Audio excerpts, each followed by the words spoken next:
Hi, Tal. Nice to see Hi, you. Peter. Nice to Nice see to you. meet you.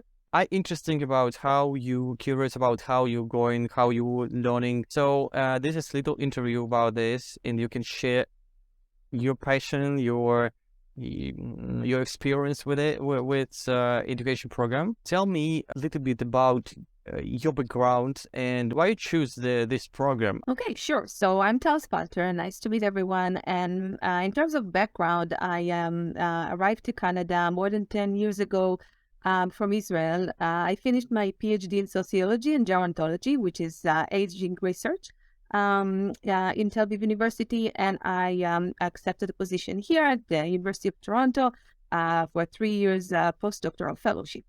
So I came with my family to Canada and I fell in love uh, with Toronto, and we decided to stay. Um, and after my contract was over, I started working in the government, Ontario Public Service, and I'm a researcher and a senior consultant in the government. And in the last few years, I feel that I felt that I needed something more, that I want to do something meaningful, and somehow I decided to open a small business. But every time I had an idea, Mhm. I felt that I got stuck. I didn't know what to do with it. Coming from the academia, I didn't have any background with entrepreneurship or businesses. So I wanted to educate myself before I move on. So right now you are still this program is going right now, yes? So you're Yes, I'm part of the program. Like I'm a student in the program right now. okay. How it's going? What you can share about the maybe some things, maybe some interesting things. I mean, in the program, maybe something new. What you found there for you future business. So first of all, as I mentioned, I didn't know anything about businesses. It wasn't my language. It wasn't a lot of concepts that were new to me. So even the first course, which was fundamentals, was so fundamental for me, so new to me. All the language, all the concepts, everything was new to me. Everything was just great to hear and learn because I didn't know any of that. And I never thought in that way. So even conceptually, it was different and new and exciting. And then we kind of dived deep into the details, which is very important, I think. And we learned about legal and about how to build a team and about um, uh, financial projections, all those kind of things that you dive deep into the details. But this is so important as an entrepreneur. Mhm. So it's exciting, and I recommend everybody who wants to open a small business. I recommend. Great. How you choose this program? I understand. So when you start to internet research, you are looking what kind of program can you help to grow and start the business. Why you decide to choose exactly this program? So I saw it on LinkedIn. I didn't think of choosing any program. I thought, okay, I will open a small business and I will try and sell the medical device that I want to sell in my business, and that's it. I didn't think that I need any education. But then on LinkedIn, I saw incubator, and I thought, okay, for 2, 3 months, it would be nice to go and learn something about businesses because I don't know anything. So I called them and then they told me, well, actually, we have a full program, and we think you might benefit from a fuller program than just 2, 3 months, as you, like a person like me, came with no education, no business education, and I agreed, and that's how I came to the program. I didn't compare it with any other programs because I just didn't think that I'm going to pursue education. Mhm. It happened by chance. How has the program helped you develop your business or not? I understand not that right now you don't have a business, but it will be in the future. But I mean the business days, your work maybe. So maybe some skills and the knowledge. How it's helped today for you? So first of all, I was really debating between a sole proprietorship and to establish a corporation, and that really helps me to decide. I incorporated my business. next, it was about me understanding the steps, understanding that behind every business, actually, there's a business plan. It sounds funny, but I didn't know that. I didn't think about it because, again, I don't come from this world. So I never thought that there is a business plan and that there is this chart and that there is a business model. I knew that there are businesses out there, but I just never thought about about the back end, about what's behind the scenes for a business, how much plan, how much thought people are putting into the business before they execute. It wasn't something that I knew anything about, but every time I had a good idea in the past for a business, I got stuck because I didn't know what to do next. So, okay, I have a nice idea. Now what? How do I get other people to know about this idea and to want to buy from me whatever I offer them? And I just didn't know what to do about it. And now I feel that I know. So that's the difference. I feel that this education is filling the gap for me from not knowing anything, not talking the language, to really understand really understand the world behind business and small business and what are the next steps. So I mean, to really understand conceptually, but also very practically what a person needs to do in order to start a business and in order to success with the business. Yeah, I absolutely agree with you. What about the resources, about the support what provide by the institute, the business incubator? So, well, first of all, yes, it's the network. So we are 15 students that are meeting, whether virtually or in person, and we brainstorm and we contribute to each other business and contribute with ideas and with our own experience in life. And I got very good suggestions and recommendations from other students in the course. So this is a great network. It's also very nice to belong to a group of people who are in a way, they're, most of us at least, some of us are more advanced with their business, but most of us are kind of in our baby steps with our businesses. So you feel that you belong to a group of people that are in the same boat as you. Another resource is, I would say, is support each other, right? Where we can support each other in those baby steps. So this is another resource. Of course, the great resource are the teachers. The teachers in the IDE are very committed. They're very knowledgeable. They're patient. They understand us, the young entrepreneurs, not young in age, but young in, I think, in terms of the business age. And they're very supportive and very committed. So that's a great resource. Sometimes have conferences, and that helped to enlarge the network even more. So to meet other people, other alumni, people who are somehow connected to their businesses, that's to enlarge the network, and it's very important too. Great. Again, I understand you are still going through this training program with education program, but maybe you already have some results. Do you have something? With my business, so I'm going to bring a medical device to Canada and distribute it to medical clinics. For that, you need a license. So what I need is to apply for the license, to apply to Health Canada and get a license before I start. So that's where I am. I established the business, I incorporated it. I prepared all the policies and procedures, and now I need to apply to Health Canada for a license, and only then I would be able to start distributing the medical device. So right now it's still in the early steps of the business.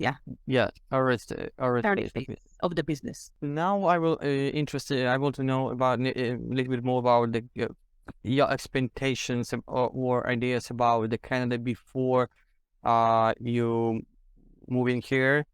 So what you thought will be in Canada for you? And the second question will be about what's happened in Canada in real life.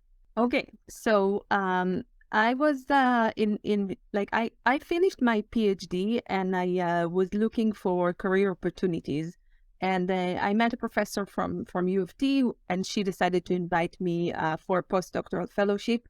In the beginning, I had been to Canada once to a conference in Montreal, so I knew a little bit about Canada, but I didn't know much.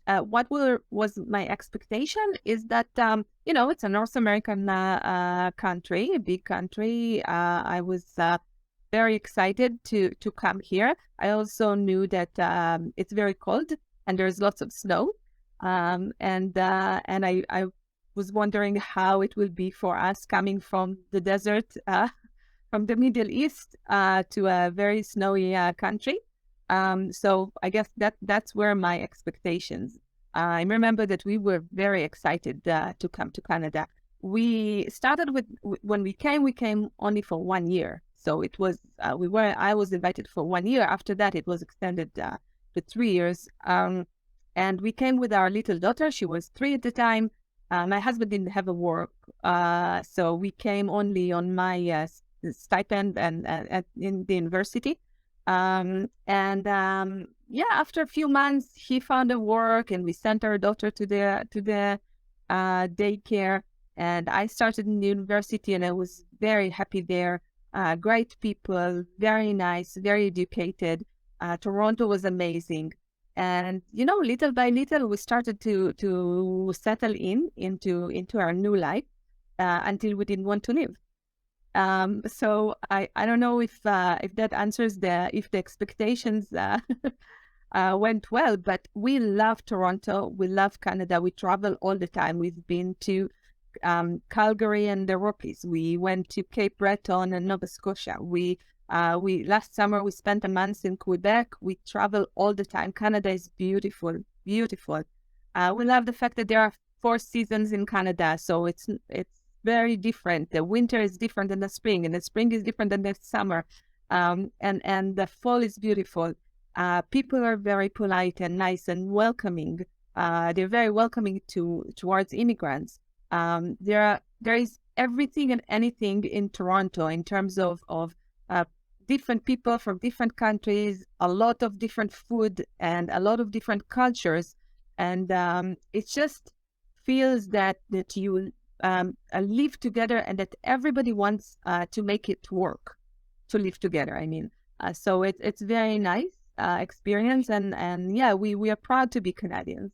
If we continue with this topic, can you talk about any stereotypes about the Canada? What you think are not true?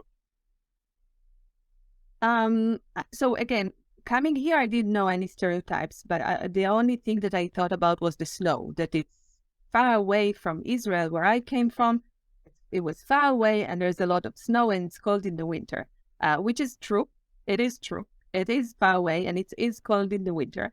But it's hot everywhere else. So like when you come home, it's very hot, warm and nice. And if you get into a bus, it's warm and nice. And if you go to the office, it's all warm. So inside, it's actually, you don't feel the cold.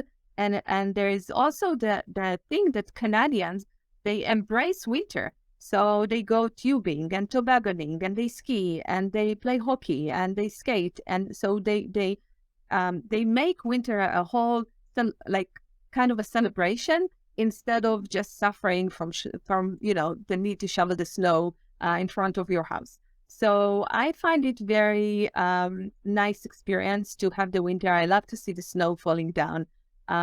Yes, it is cold, but it's really nice. Things about Canadians that are myth, I don't know. I never thought about that before, so I don't know how to answer the question. But if you give me one myth, I can try to reject it. Do you have any idea for a myth about Canadians? Syrup? The maple syrup? Maple syrup, yeah. Well, it's not a myth. That's very real, and it's very good. Can tell again about Canada. There are beautiful animals and beautiful scenery and parks, and it's very different when you go to different places in Canada. the view changes and the people changes. Again, I mentioned we've been to Quebec last summer. So we spent a month in Quebec, not only in the cities, actually mostly not in cities, in rural areas. So we met lots of people, and we were kind of afraid because we thought, okay, they will want to speak only French to us. And we don't speak French. Well, my girls do. They go to French immersion school, so they speak French. But me and my husband, we don't speak French. And we thought, how can we get along, right? Because they only speak French. But there was always a person who spoke English, and they were very accommodating, very nice people, happy people, and good food. And it was really nice to go there. And it's very different from what we have here in Toronto, and still it was amazing. And the scenery is just amazing. It's very, very beautiful. Okay, so about the another stereotypes, what is your experience with the Canadian healthcare system? Oh, with Canadian healthcare system. So, one of my girls were born here. So I delivered the baby in a hospital here, and I used a midwife for that, and it was a very great experience. I also both my girls were hospitalized, so I spent time in hospitals with them, and it was a great experience. One of them was hospitalized as a baby in sick kids. I received a room with the baby with a shower alone. So I didn't know if I'm in a hotel or in a hospital. It was so great. And of course, the staff were so helpful, and they took care greatly of my kids in both times, and of me as the person who delivered the baby. So my experience with the health system is great. I have a family doctor, which is very knowledgeable and caring. My kids they have a pediatrician. Yes, great care, great healthcare system. Okay, what about your impression of inclusion in Canada? Okay, so I live in Toronto, and Toronto is very inclusive, very inclusive. Since day one that we came here, they were very welcoming. In fact, that was one of the reasons that I wanted to stay, because I felt that my kids will grow up with many people from many cultures, and it will be normal for them. It will seem natural for them. And it was beautiful to me. I do hear from other people who immigrated to other places in Canada that it's less inclusive. So it's not like that everywhere. I understand that Toronto is kind of a melting pot, and I can attest from my experience that it was amazing from day one. It's not like that in all other areas in Canada. That's what I hear. But still, people feel okay to come and immigrate. People understand immigration, even in other areas. It's just that Toronto is very, very multicultural. I agree with you absolutely. So for me, inclusion is for culture, for people with disabilities too, and without disabilities, and how they live. Can you talk about the labor market and the job opportunities in Canada?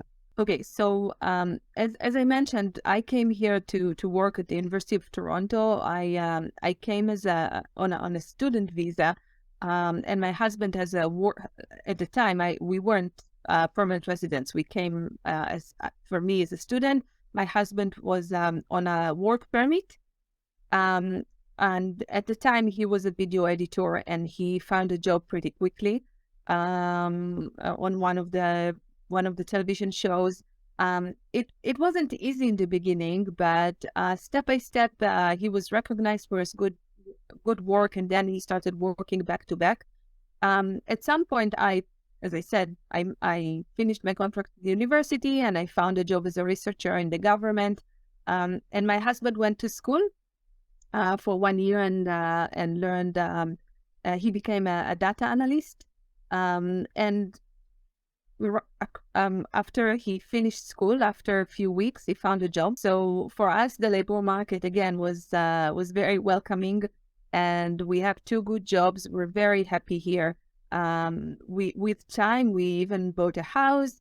Our daughters are going to public school, but very good schools. So yes, in terms of labor market, it is very, I think Canada need a lot of people, educated people, but also people who can work because of the situation of the population that is aging. They need young people or people that will come and contribute to the labor market and pay taxes, and people who will start businesses. So yeah, the labor market in Canada is great. You said you're from Israel. So my question, what is the cost of living in Canada compared to your home country? I think in Canada is cheaper. Cheaper. I think so, yes. Yes. When I visit Israel, I find it very expensive on certain things. I think there's a reason for that. Israel is a very closed market. So it's very hard there in terms of the housing.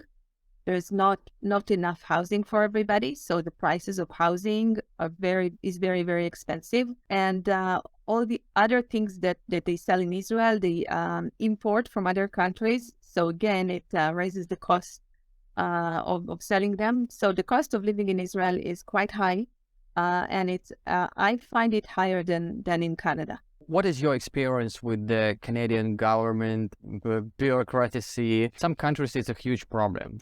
I think we're getting better. Yes, when we applied for citizenship, for example, we had to send our papers in paper to Sydney in Nova Scotia. And they returned the paper because until we sent them the pictures were few days expired than what they asked. They asked that our pictures would be from the last few weeks or few months, and they expired. So they sent it back, and we had to take new pictures and to send it back. So there is bureaucracy in Canada. However, I personally feel that a lot of the bureaucracy actually protects us citizens. So I'm not against bureaucracy. I think that some of the bureaucracy, of course, there's red tape. Of course, there's always an option to improve and to make things better. And I think Canada's government is improving in terms of what you mentioned, moving towards more online and remote services. They're getting there. They're trying to improve. And working in the government, I do know that. I do see that. However, it is a bureaucratic country. It does have lots of bureaucracy when you need to, I need to apply for a license for my business, and I had to put together all the policies and procedures before I can apply. And that's a lot of work. And that's a lot of knowledge that you need to acquire as an entrepreneur.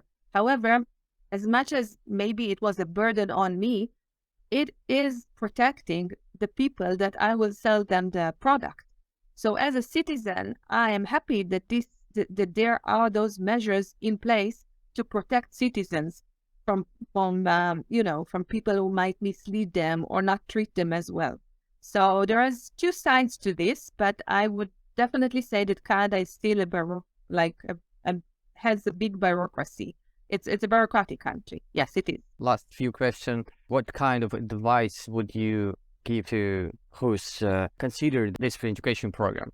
I think that what convinced me, besides the education that, as I mentioned, I didn't have any, and that was new and important. Besides that, I think what was really important for me is the opportunity to enlarge my network. Because as an immigrant, it's that your network is limited. You were not raised here. You were not born here. Most of immigrants don't have families, or even if they have families, it's a very small family or parts of their family, and their connections here are limited. And as a business owner, especially when you start, you would like to have a larger network of connections in order to be able to distribute your even in terms of marketing. But for me, it's to distribute my medical device. So that's the business that I have. But any business owner, even a business that provides services or provides products, would like to have a bigger, larger network in order to be able to sell and to reach out to more and more people. So I think enlarging the network for me was a very, very important aspect of going to Yeti.